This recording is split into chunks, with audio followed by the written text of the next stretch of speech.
And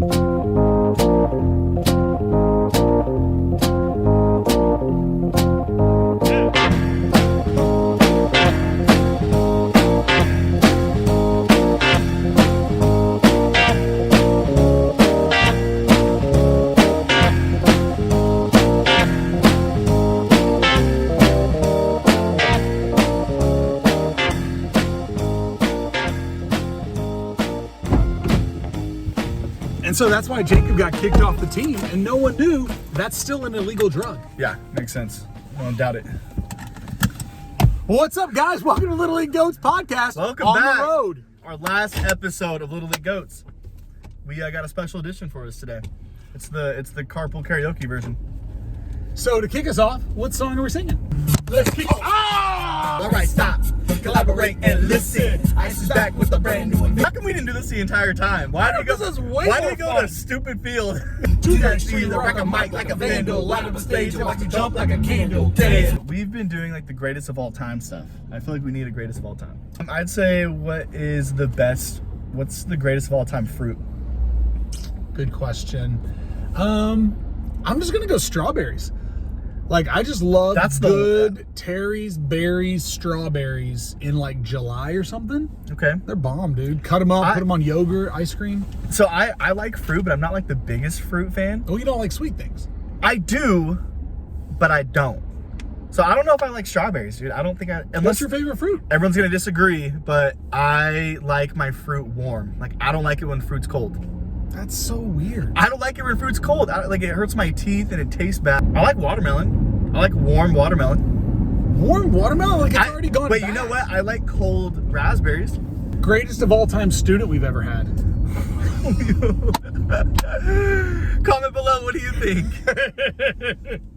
I love it. What's our topic for today? Today we are talking about your phone's getting updates, which is distracting me. Like, how many people are liking your Instagram comments right blowing now? up. Today's topic is no hitchhikers. Last week, you started a series that we're calling Van Life. And it's the idea that in this last month of doing youth group, like we've been doing it. I'm hot. Are you hot in here? I'm going to turn up the air a little bit. Let's turn up the air. You can control your own over there. We got the upgraded CRV but like, dad car. I think my car is kind of like a CRV. I don't have these things, bro. Your car's nicer than mine and newer. I don't have these. You make way more money than I do. That's not. Well, mine's illegal money. It's a little different. There you go. So we started this series called Van Life. Okay. And the whole idea is, if you're living out of a van, you can only take the essentials. Like, no one has like a big massage chair in their van because it's too big, right? Like, you only have the essentials, like maybe a sink and an oven or a hot plate and a mattress, and like, that's it, because you live out of a van. The same concept are, what are the essentials for us as we continue on this journey that we don't know where it will end? Like, that's a whole concept element of itself that we can talk about. Like, will things ever go back to normal? But let's say for a moment that we assume maybe there is something like normal out there, we don't know when we're going to get there. Yeah. So what are the essentials that we need to be traveling with right now? And you did a great job last week at White Flag. I thought it was really, really good. As you talked about a couple, my favorite was probably, and then I want to hear what your favorite was. Sure. When you said don't travel alone, I thought that was so good. So important. It's so important because, like, when we get in places where we're either struggling with like depression or mental health or anxiety, what we tend to do is like spend more time in our room, more time on social media, but like looking, not even posting, not even interacting, but just like doom scrolling. Yeah. And like ultimately like isolating ourselves and spending less time with other people. And so your reminder of like, if we're going to make it to the end, we've got to travel with other people. Don't travel alone. So good. Thank you. Yeah, Appreciate it. I like that. What was your favorite part? Mine would be no hitchhiking, which I think we'll continue to talk about today, but no hitchhiking would be mine. I think it's really important to make your own plan. If you're hitchhiking and trying to jump on someone else's plan, or you're not prepared for your own trip, you need to make sure to make a plan. I think to have like an idea of what you want to do every day to grow in your relationship with God is very important, especially using these essentials that are inside your van on this journey. And so I think that's would be the important one is don't hitchhike, don't sit there on the side of the road trying to get picked up from someone else's journey. Travel on your own and make sure that you have the right plan on your own journey. I like that. When you said that the first time, don't hitchhike. Yeah. The thing that comes to my mind is like the metaphor of like if I'm on the highway and I'm sticking my finger out, and I'm like, I just want somebody to pick me up, and I'm going wherever they're going. They have a plan. Yeah. They have an agenda. There's this black Mustang coming up behind me, bro. I'm doing the speed limit. The next episode, we're going to talk about how important it is to do the speed limit, not exceed the speed limit. That's right. Oh, he's going around me. Alrighty then. Okay. Anyways, you had this idea of no hitchhiking. That they have a plan, they have an agenda, and you were just kind of like hitching your wagon to their agenda, hitching your wagon to their direction, their map, their destination. When you're like, I'll hop in your car wherever you're going, I'll go there too. And what we're talking about is what's essential is that we have a plan as to who we're trying to become, who we're trying to emulate, and we can't just hop on to anybody else's life, anybody else's car, anybody else's agenda, anybody else's plan, life plan, and assume that they're headed where we're headed. We have to map out where we're going, set a course, and then make sure that we do everything we can to get there. And so when you say no hitchhiking, what I think is, do I have an intended destination or a place I'm trying to get? And then what are the places I've got to go through to get there? Hitchhiking, hopping on somebody else's life plan is not going to get me there. I've got to have a plan. I can't just hope I get into the right car with the right person where they want to go. I love that. And especially when you think of hitchhiking and trying to jump on someone else's plan, we have to remember that, God's creative and God made all of us different. And I'm not going to have the same journey as Brian. If I were to jump on Brian's plan and where he's going, that's going to be completely different than what God created for me to go, and where my destination is and what my journey is going to look like. So it's that's completely so good. Different. Yeah, you're good, bro. No, you're totally right. Like God has a plan for you. It looks way different than any other plan that's on this earth. The book of Ephesians says that he has these plans, these good works laid out for us to do in our life. And your good works look different than my good works. But we both have this shared goal of looking more like Jesus. Because as Christ followers, as Christians, we believe that looking more like Jesus, staying on that path of becoming more Christ-like, is where the life that will be most fulfilling, most full of joy, most satisfying. That's where the life we want exists. So that's our shared destination, but our paths go different ways as God has these good works for us to do. Does that make sense? Makes a lot of sense, yeah. Okay, so we say no hitchhiking. Have a plan. Yep. Austin, what does a plan look like? Like, let's try to break it down and not leave it so abstract.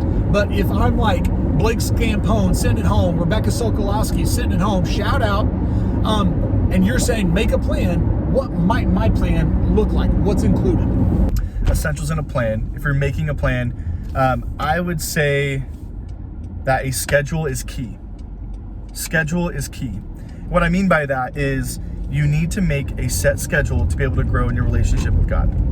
To use these essentials to grow in your relationship, you need to make sure that your schedule looks similar every week and you're actually executing your plan. For example, that means you can start small. It doesn't need to be every minute of your life needs to be set to growing your relationship with God. It could be if you have the Bible app on your phone, it can be setting a notification that the verse of the day pops up on your phone. It can be that when you get into your car before driving somewhere, every time you do that, you pray to God. Every time you get in the shower, you're praying to God. Set a schedule, and that's what's important is make sure to find a time to run through a Devo every single day. Because one of our biggest excuses is saying we don't have time or we can't find time. But I don't think that's true. I think it's finding the right places to where you put that energy to your relationship with God in your schedule. So you have time. It's just, do you want to execute that and find the right time and make sure to put it in the right place of where that should be going. And I love that. I think one thing that's helpful for me, not in like a getting down on myself way, but like just a healthy reminder way, is any day that I get to the end of and I was like, oh my gosh, like I didn't have time to have a quiet time, I didn't have time to pray. Like really that's me trying to feel better about me not prioritizing it. I did, because not a single day comes and goes that I don't check Instagram, that I don't watch Netflix for a while, that I don't do something else that wasn't essential. What I mean is, when I get to the end of the day and I didn't have a Devo, I didn't pray, whatever that is, I didn't make it a priority. I prioritized Netflix. I prioritized, Instagram. Yeah. But I didn't prioritize that thing. And so I need to remember, you're right, there is a rare day where I cannot find 10 minutes to open up God's Word. It is a rare day that I can't find 5 minutes to open up, God's Word, pray, journal, whatever. And that's the good part about setting a schedule, is it can only be 5 minutes. I mean, imagine what you can get done with talking to God in 5 minutes. What prayers can be answered, what prayers can be asked of to God in 5 minutes. And that's a drive to Starbucks, or that's a drive to McDonald's, or that's you getting ready in the morning and having a dialogue in your head with God. Those are just set schedules you need to have in your week. Absolutely. So when we talk about the concept of making a plan, I think you're right. Schedule is essential. You need to find. And one thing you brought up that I think is good are those things that we naturally do every day that are reminders. For me, especially during COVID, I'm only showering a couple times a week. Don't be grossed out. You're not showering more than that. But every time I shower, I pray. Yep. Like, it's part of my schedule. If I'm in the shower, I'm going to pray. I think this car's about to hit me. Oh, that car's definitely about to hit me. Wow. Yo. Hey. This is going bad for everybody. What is this girl behind us doing? I mean, I don't understand. She thought that was a good idea. For those of you watching at home, we're about to get hit in the drive-thru on the right. We're about to get rear-ended from behind. Car in front of us is mad. I think having those things in our routine that happen naturally, like, I don't know, maybe you have cereal every single morning. Maybe as you're pouring the cereal, you spend a few minutes praying, God, would you pour yourself into me, or something like that, right? I like that. Like, maybe you're somebody who makes coffee every morning, and maybe in that 2 minutes that it's brewing, 2 or 3 minutes, maybe you're praying something like, God, would you heat up the things in me that, like, it stirs. Would you give me the energy for today, to conquer today? That energy, that coffee. There you go. Something like that. So schedule is key. That's really good. The only other thing I'd add to that in this category of making a plan is, and I can't stress this enough, I can't overstate this enough, church is essential. It's absolutely essential. Yep. The idea throughout the Bible and church history that you can grow spiritually apart from the gathering of the people of God. That's what church is, right? The gathering of the people of God. The idea that you think you can grow apart from being a part of a church is lunacy. It's ludicrous. You need to be in church every week, gathered with these people, and not just as like somebody who's not engaging, but you need to be having relationship with people, talking about what's going on in your life, asking about what's going on in theirs. You need to be singing songs, sitting under an experienced teacher, opening up God's Word. You need to be praying together, serving, giving. Hi. Thanks, Alina. Thank you. It's like we were saying. What's this little cinnamon thing? Am I good? Yeah, it's real good, bro. Okay, so we're talking about like a church before your phone died. Church. Make sure you go. It's essential. It is. Listen, it's not an option. It's mandatory. It's mandatory. If you expect to grow as a Christian, if you expect to look more like Jesus next year than you did this year, no one wakes up smarter. They have to study. They have to work at it. No one gets better at basketball by hoping. Hope is not a plan. And in the same way, no one looks more like Jesus just by wishing it, willing it. You've got to put in the time with God's people. You got to put in the time with God's Word. You got to put in the time in prayer. And that's how you get transformed. The New Testament says you're renewed by the transforming of your mind. And your mind just doesn't get transformed on its own. You got to put in the time. Church is essential. Requirement. Mandatory. Absolutely. Now, put the practice in. We said have a plan. You talked about some of those essentials. Have a schedule, have routines that key you into spending time in God's Word, prayer. I said that church is essential. You can't be missing it. And not just White Flag. White Flag and church on Sunday. White Flag is not church. White Flag is youth group. You need to be a youth group and church every week. All right, you ready? All right. All right, so that's it. Church is essential. Have a schedule. Have some routines. No excuses. That's right. You can find time every day to be doing these things, growing in the Lord. Don't just hop onto somebody else's life plan. Don't hitchhike. Don't hitchhike. You got a destination. Make a plan. Stay on it. This is your passion. Practice it. Practice your passion. That's good. Find time for this. If this is something that's important to you, find time to practice it. And not saying you need to be perfect, but spend time doing it, and it's going to benefit your life. Absolutely. Absolutely. This is our last podcast, but we've got some new stuff coming up. But our last Little League Goats podcast, which is crazy. Absolutely. And it's been fun. We have been planning Wonder Week, April 7th. Wonder Week, April 7th. It's kind of this launch or kickoff to a brand new chapter at White Flag Social. Yep. You don't want to miss it. I know you're going to want to bring some friends. You're going to want to be there.